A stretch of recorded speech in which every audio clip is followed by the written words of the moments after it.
Wapendwa taifa la Mungu, tumsifu Yesu Kristo. Habari za asubuhi za nyumbani. Basi naitwa Padre Dennis Wigira, ni paroko wa kanisa kuu la Mtakatifu Yosefu na ni dekano wa dekania ya Mtakatifu Yosefu, mkurugenzi wa mashirika ya kipapa jimbo kuu la Dar es Salaam na mkurugenzi wa idara ya Caritas ya jimbo kuu la Dar es Salaam. Kipindi changu ni cha kuanzia kadiri ya ratiba ni saa 3:50 mpaka saa 4:35, lakini tutahesabu muda huo tunapoanza sasa. Tayari saa 3, bado dakika moja. Kwa hiyo tuko sawa na muda. Saa 3:50 mpaka saa 4:35. Kwa hiyo kipindi cha dakika 45. Na kipindi chenyewe ni juu ya mamlaka katika Injili na mafundisho ya kanisa kuhusu jamii. Ndugu zangu, naposema mamlaka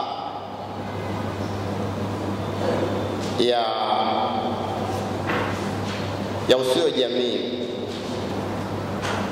ninyi mkiwa kama viongozi, wafanyakazi au waajiriwa wa serikali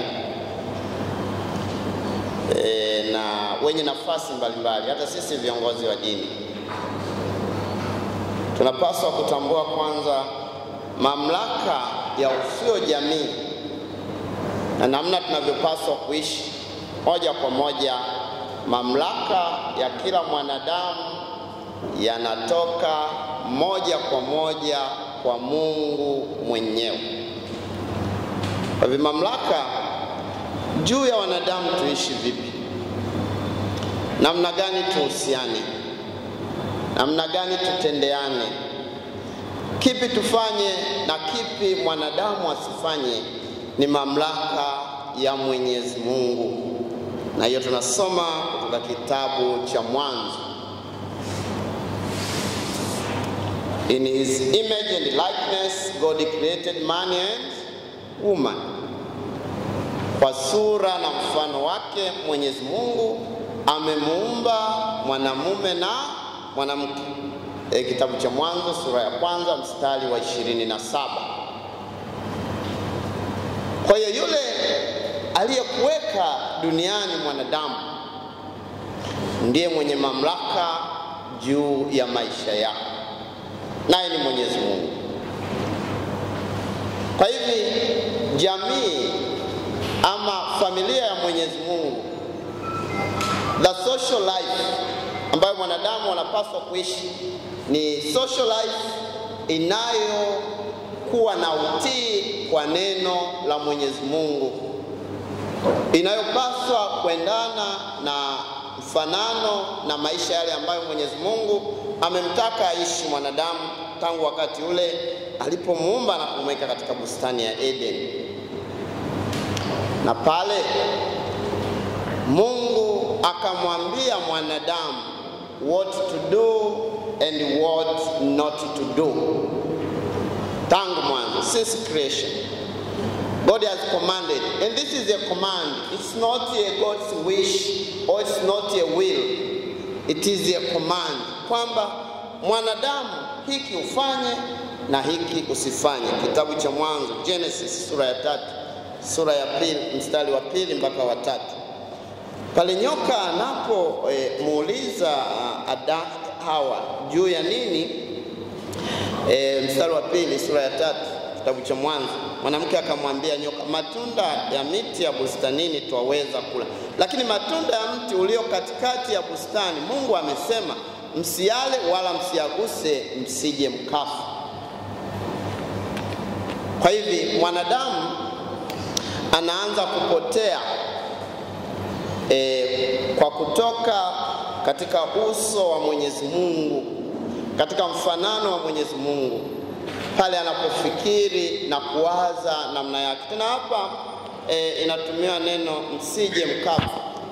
Labda sisi hatujafa, isipokuwa tunapoteza mwelekeo, tunapoteza namna tupasavyo tuishi mbele ya uso wa dunia, mbele ya Mwenyezi Mungu. Ndugu zangu, lakini mamlaka hayo ambayo Mungu anayo moja kwa moja kwetu sisi, hatumuoni Mungu, no one has seen God. Lakini tunapokeaje mamlaka hayo? Tunawezaje kuishi katika mfanano wa Mwenyezi Mungu na kutia amri zake? Mwenyezi Mungu akatupa amri, the 10 commandments. Ndimi Bwana Mungu wako, usiabudu miungu mingine. Ametupa dira ya kutuongoza namna ya kuishi katika mfano wa Mwenyezi Mungu na sura yake, the 10 commandments. Kila mmoja wetu anapaswa kujitafakari, and those are commandments, what to do and not what to do. Ndimi Bwana Mungu wako, usiabudu miungu mingine. Usilitaje bure jina la Mungu wako. Usiue, usizini, waheshimu baba na mama yako. I'm not mentioning them in their sequence. Lakini hizo amri za Mungu, hiyo ndio image and likeness of us to or with God. Kwa hiyo tunafanana na Mwenyezi Mungu, na tunakuwa na sura yake tunapoishi hizo amri 10 za Mwenyezi Mungu. And that was direct from God. Katika mlima Sinai, Mwenyezi Mungu alipoona wana wa Israeli wanapotoka, kwa kupitia Musa akawapa hizo amri 10.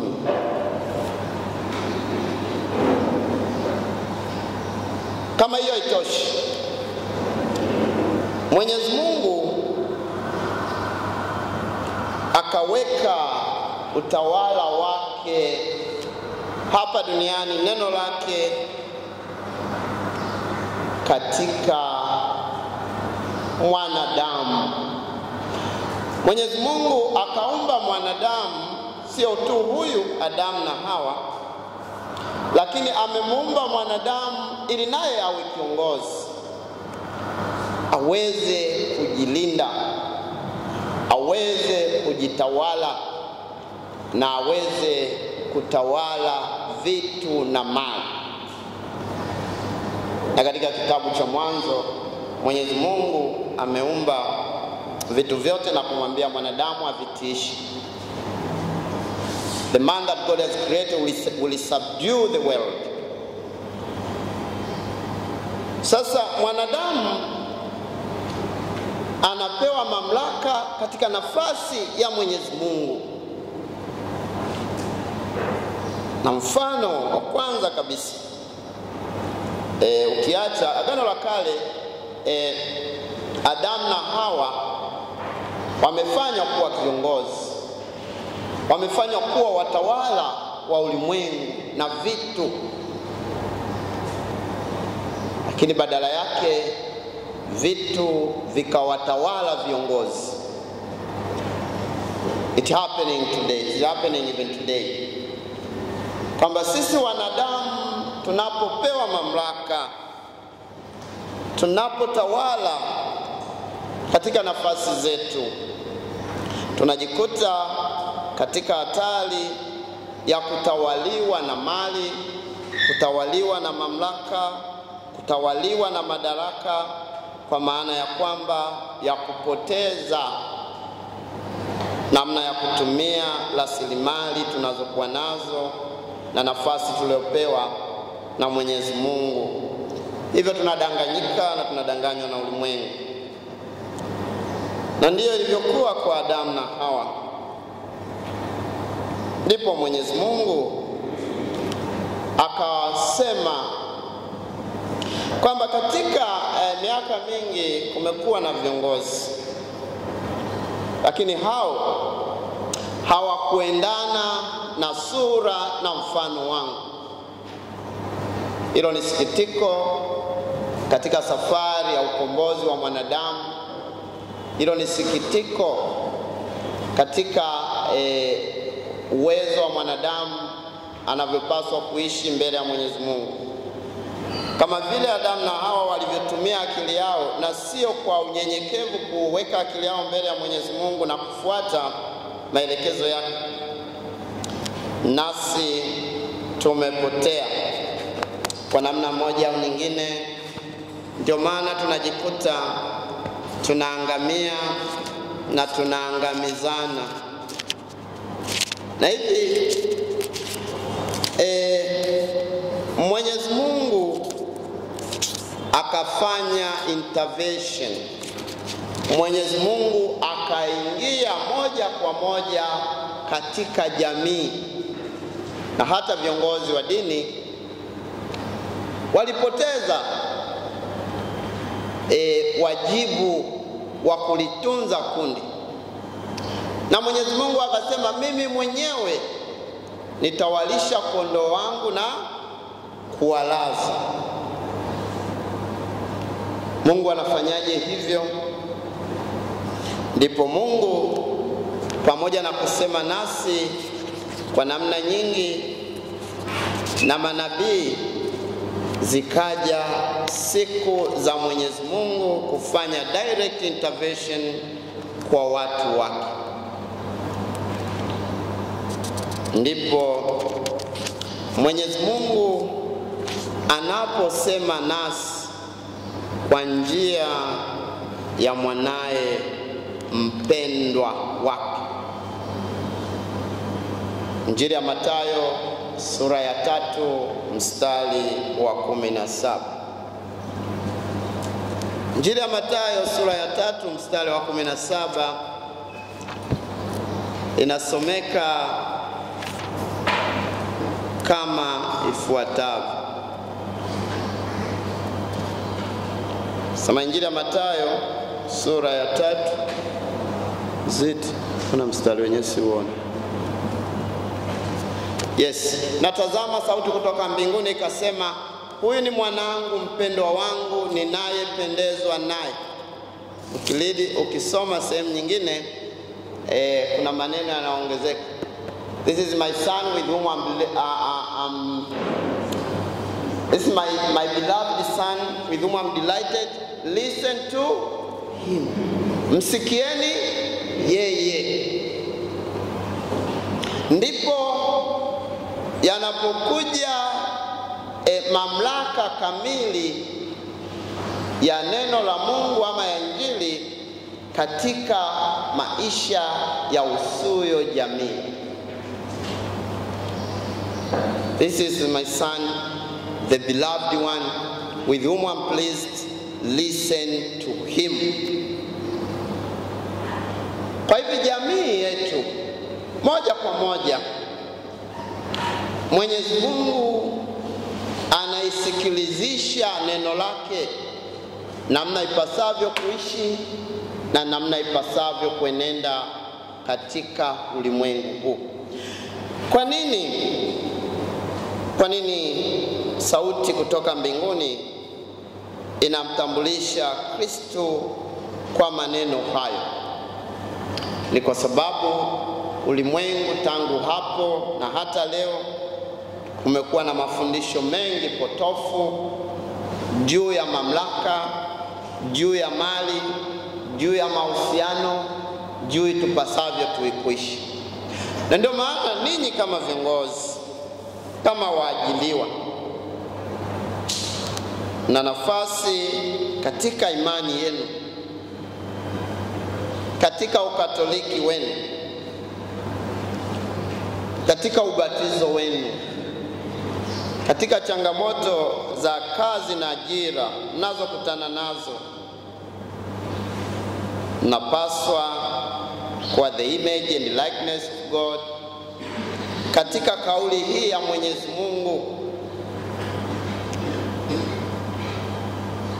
katika sehemu ya kazi, katika nafasi yako, unapaswa kuwa mtu ambaye Mwenyezi Mungu anasema nawe kwamba ni mwanaye mpendwa, na kwamba katika nafasi yako watu waone sura ya Mwenyezi Mungu. But mind you, that is not easy. Sio rahisi. You will have to suffer. Lakini kwa sababu ya kuumbwa kwa sura na mfano wa Mwenyezi Mungu, watu kukusikiliza wewe, not basically through what you speak to them, but how you live among them. Watu kutusikiliza sisi ni zaidi ya yale tunayoongea, lakini ni vile ambavyo tunaishi imani yetu, tunaishi Ukristo wetu katika mazingira hayo. Ndugu zangu, mamlaka hayo ya Mwenyezi Mungu ambayo ameyaleta kwetu moja kwa moja kwa njia ya mwanawe mpenzi Kristo aliyekichwa cha kanisa, akafanya decentralization of the power of God in the society. Mwenyezi Mungu kwa kupitia Kristo akashusha madaraka hayo kwa wale aliowapenda na kuwachagua, ndio mitume. Na mitume nao wakawa na wasaidizi, ndio sasa mitume katika na yale madaraja matatu ya katika holy orders, ndio nafasi ya maaskofu. Nao wakatupatia sisi upadre katika mstari ule ule na katika nafasi ile ile ya Kristo. Huyu ni mwanangu mpendwa wangu, msikieni yeye. Kwa hivyo jamii juu ya Injili ama neno la Mwenyezi Mungu inapaswa kutii kauli ya Mwenyezi Mungu ambayo na sisi tunaileta, na nyinyi mnakuwa sehemu ya kuipeleka ujumbe huo kwa maandiko matakatifu. Injili ya Mathayo sura ya 16 mstari wa 18. Wewe ni Petro, na juu ya mwamba huu nitalijenga kanisa langu. You are Peter, and on this rock I'll build my church. That power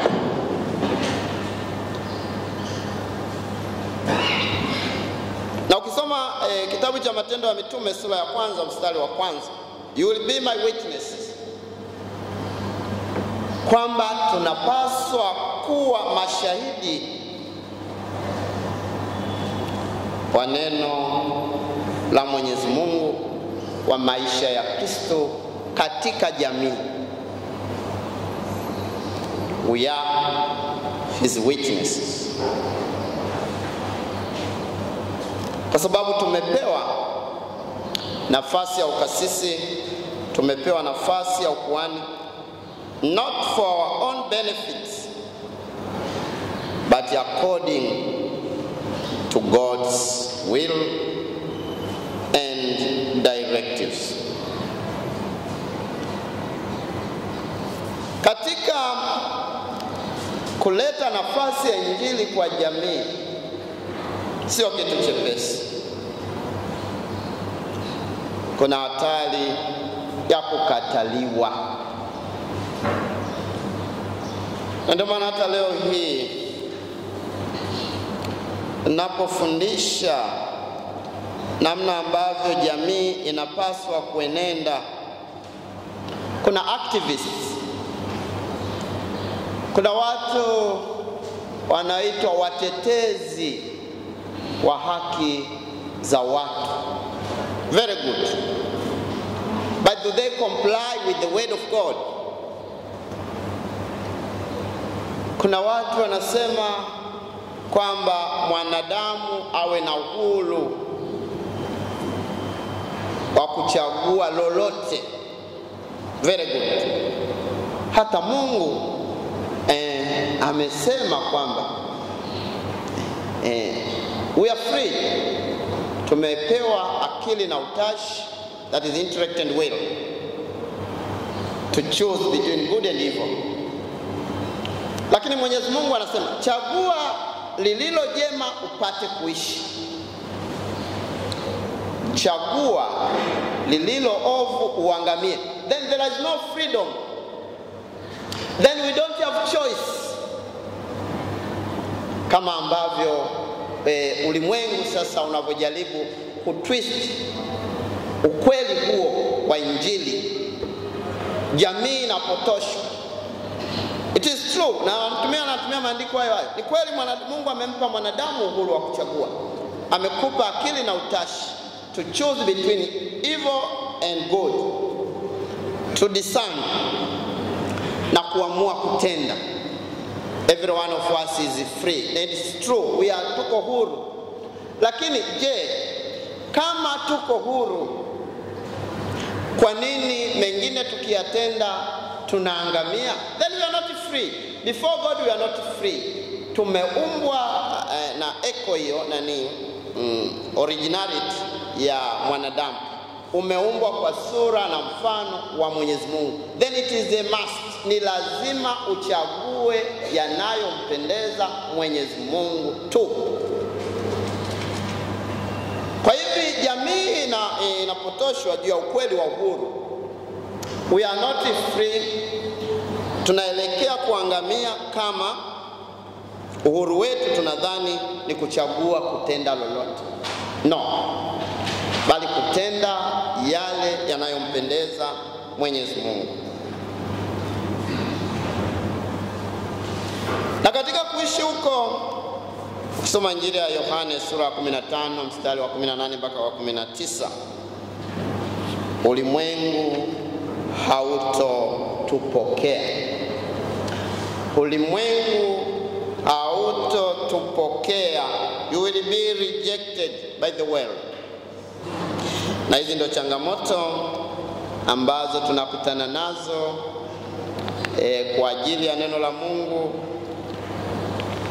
kwa ajili ya injili, kuhusu kuisharpen society, kuiweka sawa jamii. Na sio tu kukataliwa, lakini hapa utakutana na hata yaliyo magumu zaidi juu ya kuishi au kuwa mashahidi wa Kristo katika jamii, katika sehemu za kazi.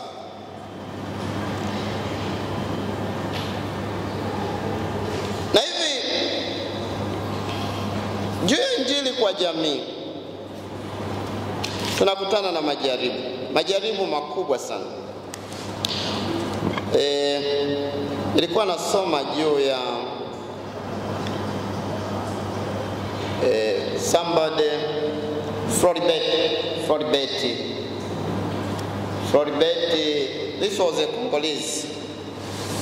Ule kijana Mkongo wa miaka 26 ambaye aliuawa nadhani mwaka 2007 huko nchini Kongo. Ametangazwa mwenye heri. ni kwa sababu ya kukataa kupokea rushwa. Sasa, this was a young man. At the age of 26 years, he was really young man. Alikuwa ni kijana kama walivyo vijana wengine ambao ndio wanaanza maisha. Lakini katika nafasi yake alitakiwa apokee rushwa. It was a good man.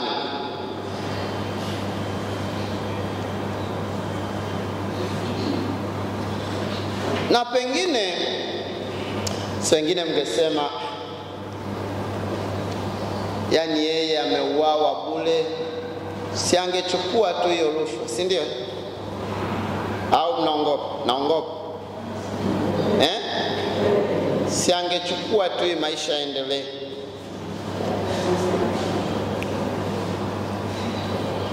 Wewe unapambana na watu wameshafanya ufisadi, watu hawajali tena maisha ya watu hawajali dhuluma.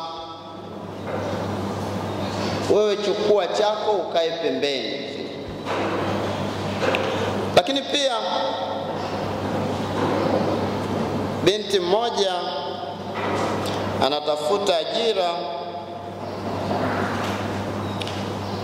akuja kuomba ushauri, ananiambia ajira ipo. Tena hata leo nikitaka kuajiliwa naajiliwa na mshahara mzuri. Na akajaribu kuomba ushauri kwa sababu ajira yenyewe ilikuwa na masharti. Na masharti yenyewe kuwa na mahusiano ya kimapenzi, hii rushwa ya ngono, si ndio? Kaenda kwa rafiki yake kipenzi, kamwambia, shoga,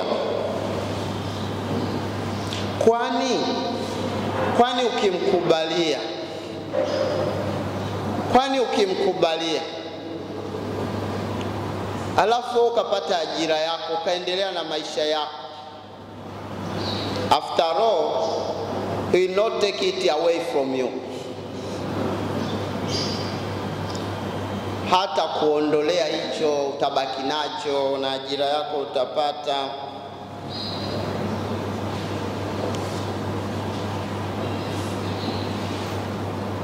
Tumefikia wengine katika hali ya kuhalalisha dhambi kwa sababu ulimwengu uko corrupt to that level or even beyond. Tunajikuta tunaingia katika majaribu ama ushawishi mkubwa wa kutenda dhambi, ni kwa sababu tunaona kwamba katika jamii hatuna nafasi tena ya kuibadili jamii.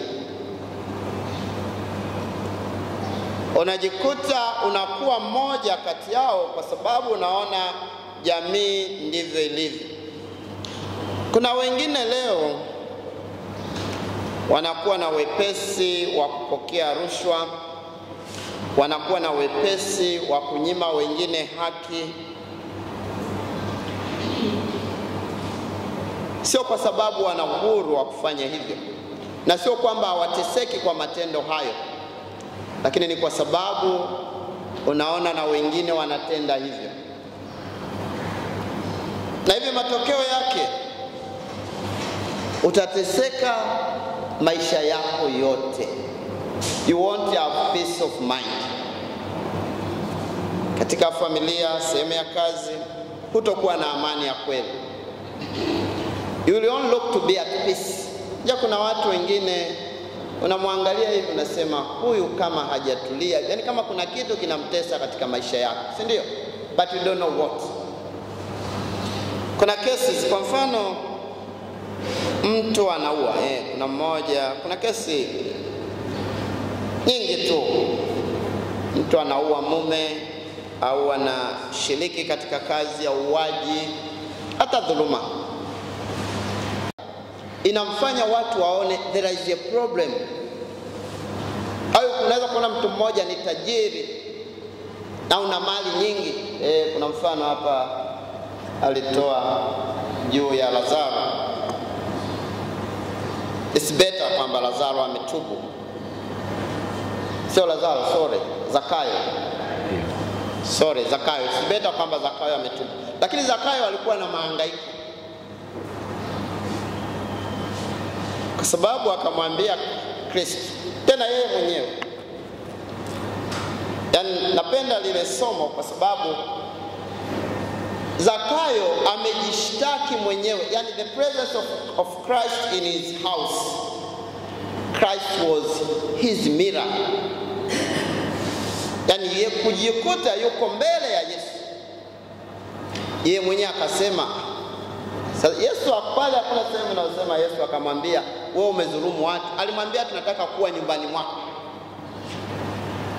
Na yeye aliona uwepo wa Kristo, a sinner as he is, jinsi alivyomdhambi, basi akaona makosa yake na dhambi zake.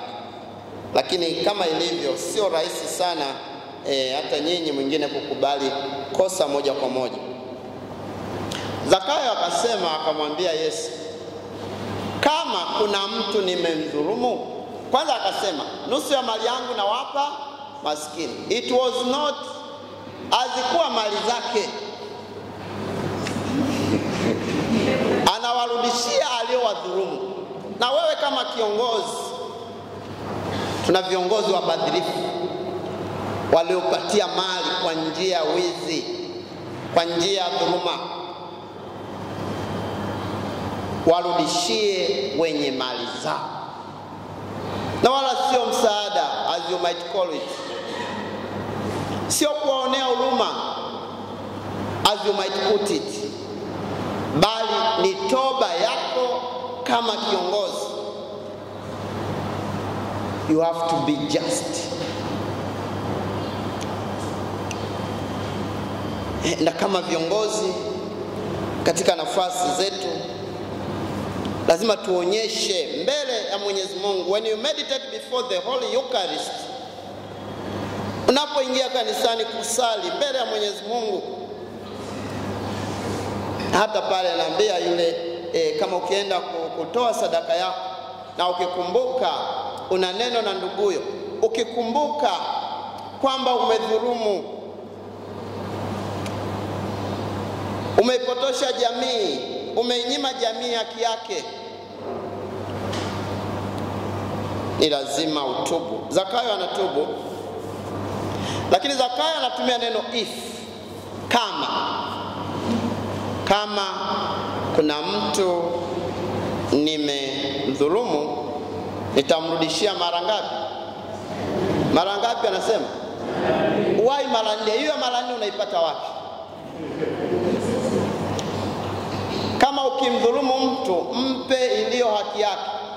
Ile ziada unayotoa ndio toba yako. Kwa hiyo Zakayo alikuwa anafanya kitubio. He was confessing his sins. Kwa sababu gani? Kwa nini zaidi ya hivyo? Kwamba kila unachomdhulumu mtu, kuna madhara makubwa zaidi ya ile dhuluma. Viongozi wetu ambao wamedhulumu taifa letu kwa kujilimbikizia mali, kwa ubadhirifu, wamedhulumu na kuongeza zaidi ya dhuluma kwa jamii. That goes beyond that what you have taken from the society, from the community. Kwa hivi lazima kama viongozi, iwe wa dini, iwe wa serikali, kwa kile ambacho tumedhulumu jamii, ni lazima mbele ya Mwenyezi Mungu tulipe na ziada. It is a must. Ni lazima tuwe tayari kulipa na ziada. Kwa sababu gani? Na hili linapokuja katika swala la kanisa, pengine ndio watu wanakuja kuona kama sijui muingiliano, sijui mambo ya siasa, sijui mambo ya dini. Kila mwanadamu ameumbwa kwa sura na mfano wa Mwenyezi Mungu. Je, ukiangalia juu ya siasa, juu ya mahakama, hata kanisa, they all speak the same language. We all speak the same language unless we don't know what we are speaking as much as it is required for the good of the society. Mimi natuelewi. Unless kuna wengine wameumbwa kwa sura na mfano wa Mwenyezi Mungu na wengine wameumbwa kwa sura na mfano wa kitu kingine. Mtu anadhulumiwa haki. Mtu ameathirika, sema maneno yako yameniathiri, si ndio? Labda kama ulikuwa unafanya biashara sasa labda yale maneno yameharibu biashara yako. Lakini it's not only that. Mtu anaomba fidia kwamba imemwathiri kisaikolojia, mke wake alikuwa mjamzito, mimba ikatoka, si ndio? That's what you claim, si ndio? Watoto wangu shuleni wameshindwa kufanya vizuri kwa sababu wanafunzi wenzake wanawafanyia nini? Bullying, si ndio? Wanawasema, wewe wamewasema huko, wewe baba yako ni nani? Ni fisadi labda, si ndio? Kama mtu amemsema vibaya, si ndio? Maanake kuonyesha kwamba kitu ambacho unamtendea mmoja, athari yake ni zaidi ya kile kitendo chenyewe. And we have to know that. And that's the language of the church also. Na hapa Zakayo ameonyesha hivyo. Lakini katika majaribu hayo mnayokutana nayo kazini, tulikuwa natoa mfano wa huyu Floribert Mkongo aliyekubali kuuawa.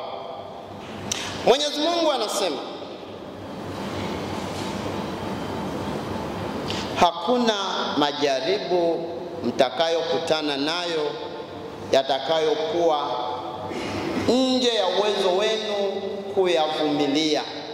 There is no temptation beyond your ability to bear. Waraka wa kwanza wa Mtume Paulo kwa Wakorinto sura ya 10 mstari wa 13. Tunaona kwamba katika kutafuta ajira, katika majaribu sehemu za kazi,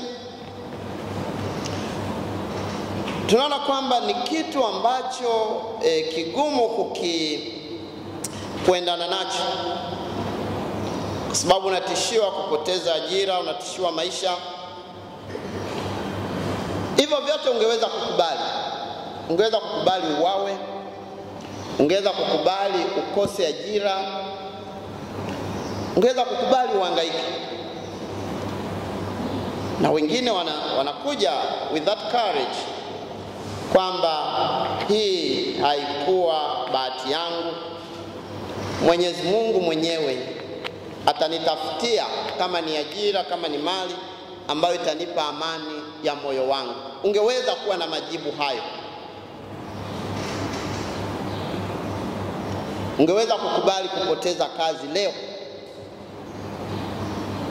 kwa sababu ya kuwa mtu wa haki, kwa sababu ya kutafuta amani ya moyo wako, kwa sababu ya hofu ya Mwenyezi Mungu, kwa sababu ya kuumbwa kwa sura na mfano wa Mwenyezi Mungu.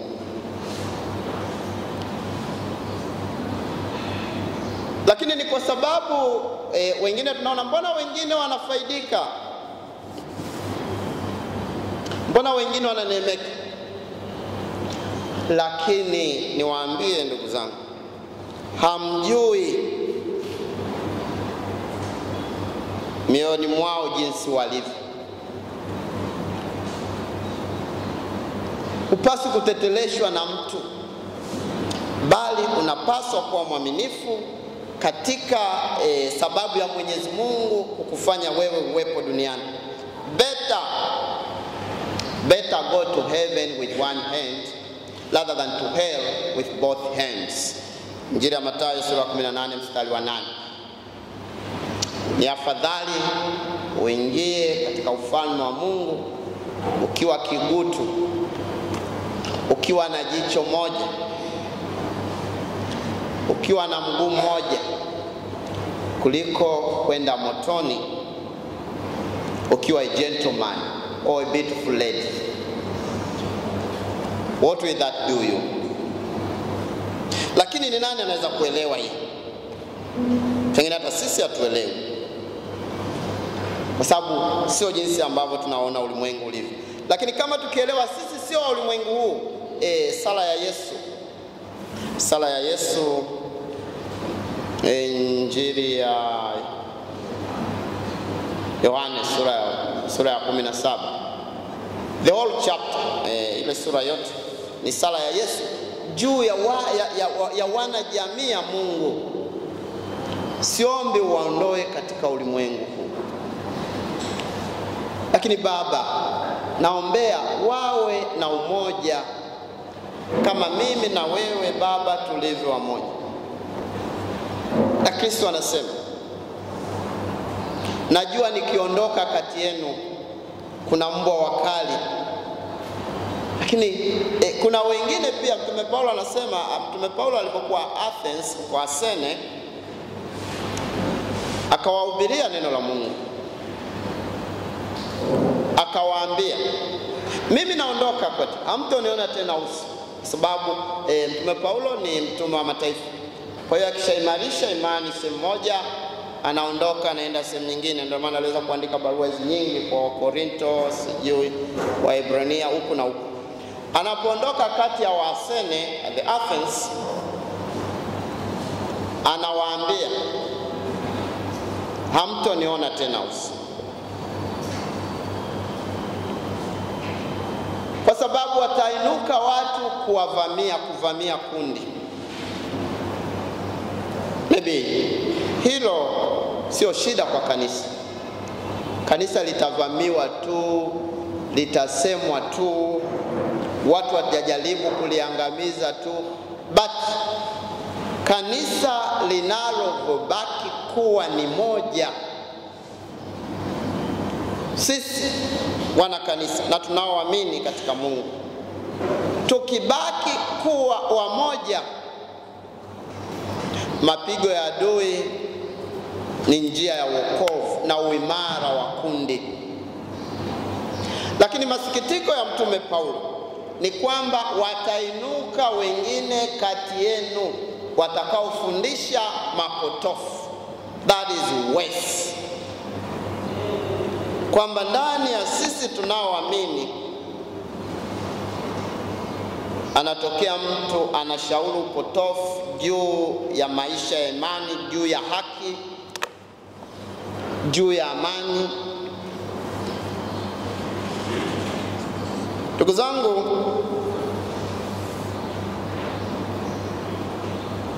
tujaliwa kutambua tunapobaki waaminifu katika neno la Mwenyezi Mungu juu ya maisha yapasayo jamii kuishi, hata tukijikuta katika magumu, ndio mafanikio ya neno la Mwenyezi Mungu. Kwa sababu injili haiwezi kwenda na ikafikia watu bila machozi, bila dhuluma, bila dharau. Lakini hiyo ndio inaweka misingi na kuimarisha haki na amani katika jamii. Ndugu zangu, kuna mafundisho ya kanisa kuhusu jamii.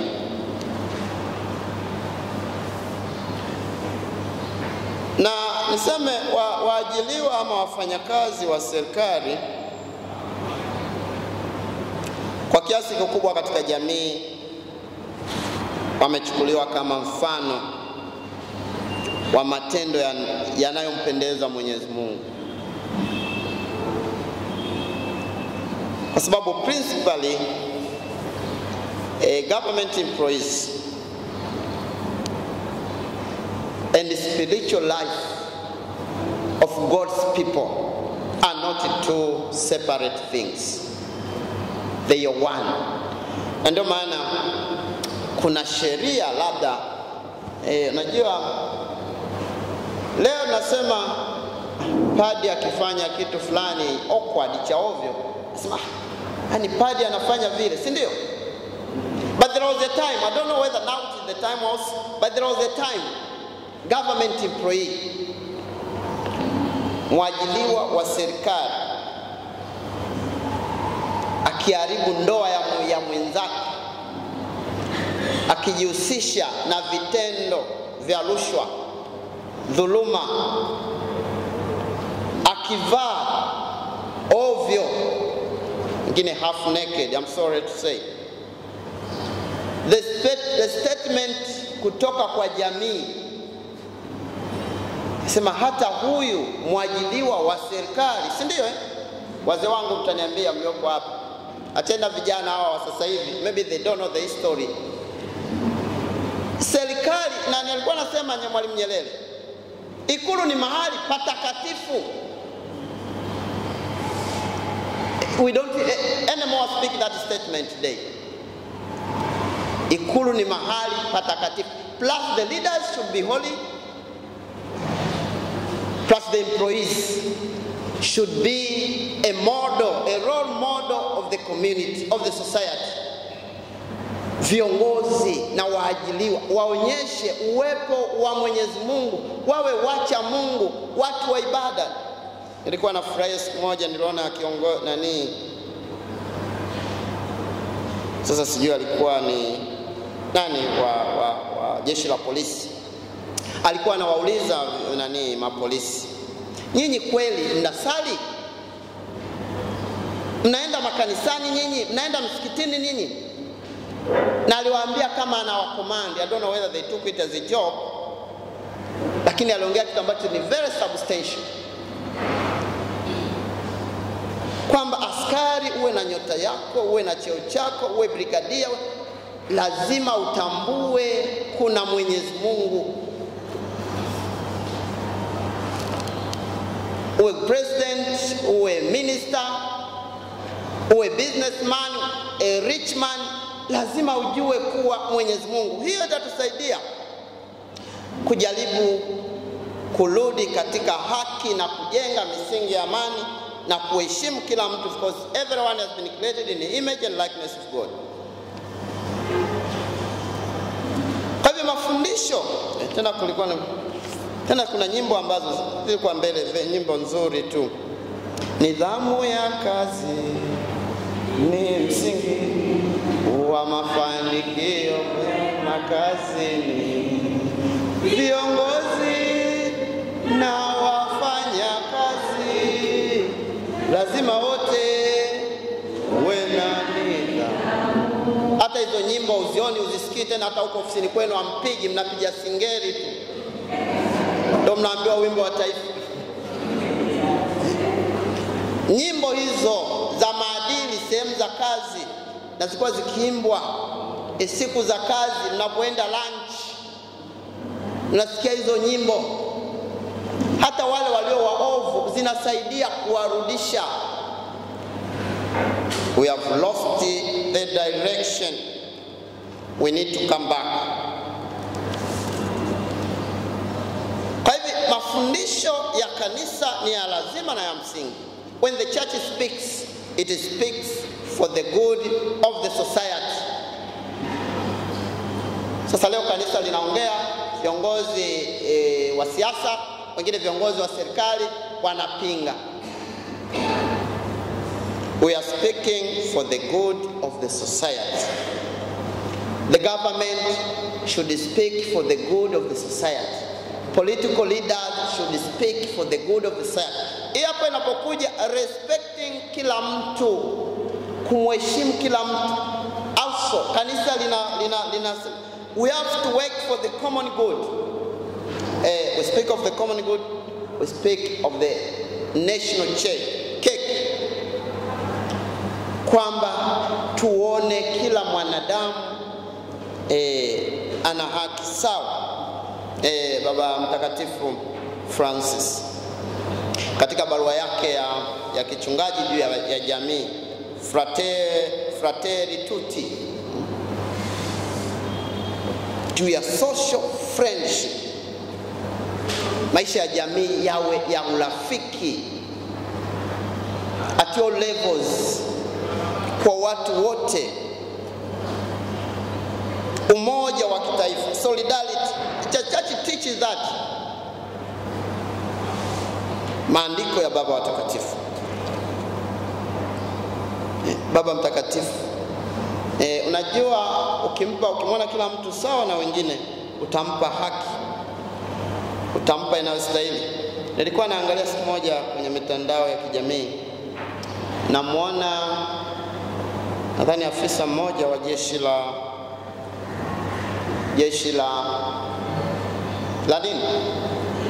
la polisi, jeshi la wananchi,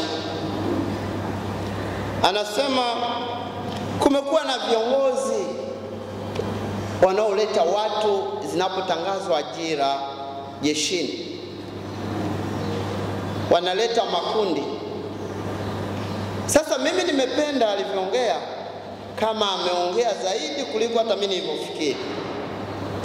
Yeye alisema unakuta kiongozi mkubwa analeta, asema hawa waingie jeshini. Hata wengine, unajua mtu anaweza kusema huyu apewe ajira, si ndio? Kila kitu kinaweza kikaonekana cha kawaida, na ndio kama tumekizoea katika, tunaona vitu vya kawaida hivi, na ndio madhara yanayokuta taifa letu. Madhara yake ni makubwa zaidi. Mimi nikisema kwamba nina mwanangu, nina mtoto wa shangazi, huyu apewe ajira, hicho kinaonekana ni kitu kidogo, lakini it is costing meza. Basi kuna mmoja akasema, kama tunaenda watu 200, kila mmoja akitoka nyumbani kwake anachukua chupa moja yenye divai, alafu pale tunachanganya kwenye pipa, kwani mimi nikichukua chupa ya maji, huyo atajua? Basi yeye akachukua chupa yake ya maji, kafika pale akamimina kwenye lile pipa, akaingia ukumbini. Sherehe ikaanza na muziki na nini, wahudumu wakaanza kuchota ile divai kwenda kuwamiminia wale walioshiriki. Sasa kila mmoja akiangalia, anamwangalia mhudumu usoni, kwa nini anammiminia maji badala ya divai?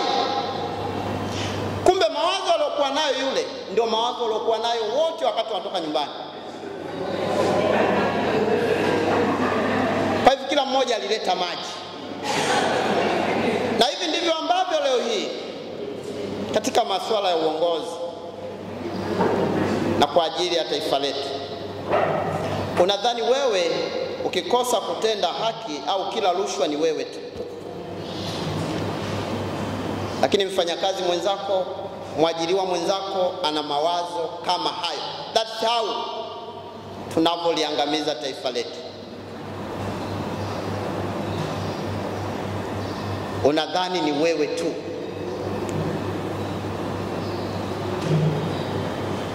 Angalia per capita income ya Tanzania shilingi ngapi? Per capita income ya Tanzania shilingi ngapi? Nisi waajiriwa wa serikali na viongozi.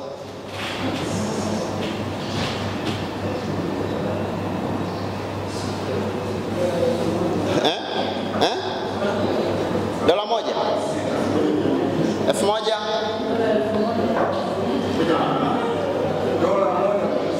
Dola 1.6 times 12 times, is that per day? Si ndio? Ya mwaka? Whatever the case, ifanye hiyo kwa mwaka.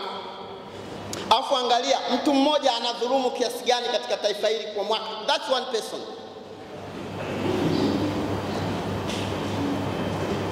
Alafu nasema ni mimi tu, na mwingine anasema ni mimi tu. How much we destroy our nation. Kwa hivyo ndugu zangu, kule Sodoma na Gomora, wakati Mwenyezi Mungu anataka kuiangamiza, alikuwa anatafuta mtu mmoja tu. Kwa mtu mmoja dhambi imeingia ulimwenguni, Adamu, si ndio? Na kwa sadaka ya mmoja Kristo, dhambi imeshindwa ulimwenguni. Kwa hivyo it is you to change the world, sio kwa mtazamo wako, bali wewe kuwa mwaminifu, kuwa mtu wa haki. And this should start from your family. Kuna wengine hamtoi haki kwenye familia, kwa wake zenu, kwa waume zenu, kwa watoto. Kwa hivyo it makes one to visit heaven. Wewe ndiye mlengwa wa ufalme wa mbinguni, you as an individual. Kwa hivyo kuna maandiko mengine mengi ambayo kanisa Baba Mtakatifu Benedikti wa 16 aliandika kitabu encyclical letter, au naita barua ya kichungaji, Deus Caritas Est, that is Latin, hiyo ni Kilatini. Justice and peace and charity, haki na upendo katika maisha ya jamii. Na anasisitiza juu ya upendo, love and compassion. Yani lazima kama kiongozi, kama mtu mwenye nafasi katika jamii, uweze kubeba machungu ya watu. You cannot exercise justice kama hujiweki katika kuona kwamba wale unaoongoza au wengine wanahitaji. Baba Mtakatifu pia Paulo wa 6 aliandika juu ya this is humane vitae, inaandikwa humanae vitae, that's Latin, ikiwa ni wajibu. Hizo zote ni haki, wajibu wa kuwa a good parent, good parenthood, kuwa mzazi mwenye wajibu katika malezi, na kwa kufuata mpango wa Mungu juu ya maisha ya ndoa na familia. Na Baba Mtakatifu Yohane Paulo wa pili mara nyingi asema familia ni nyumba ya upendo. Ili tuweze kuwa na haki, kanisa linaongea juu ya solidarity, care for one another. Ule mfano wa askari alikuwa anasema, kwa ule mkuu wa jeshi sijui alikuwa anasema, sasa inatokea mtu analeta vijana wake hapa kwenye jeshi hili, hawa waingizwe jeshini. Tena akasema, je, kama watu wanataka kutawala nchi yetu, si wanaweza? Akiingiza jeshi hili 10, jeshi jingine sijui huko anapeleka vijana wake, anapeleka huko, baada ya miaka kadhaa sikishapeleka wengi huko. Lakini tunaona vitu vya kawaida. Lakini nilikuwa natafakari, nasema kwa kuongea vile, is that going to change anything? Na wengine wanaongea at their own risk of life. Lakini nakuta sio tu katika yeye ameongea kama jeshini, lakini in all walks of life tuna changamoto hizi. Pamoja na hukumu wa ajira, lakini kuna watu ambao wanadhani wana haki ya ajira kuliko wengine. Tumuombe Mwenyezi Mungu tudumu katika haki ili tuweze kuishi maisha ya amani. Kabla ya yote, Mtume Paulo anatuambia, naomba dua na sala kwa ajili ya viongozi, kwa ajili ya wenye mamlaka, kusudi tuishi maisha ya amani na utulivu. Tumsifu Yesu.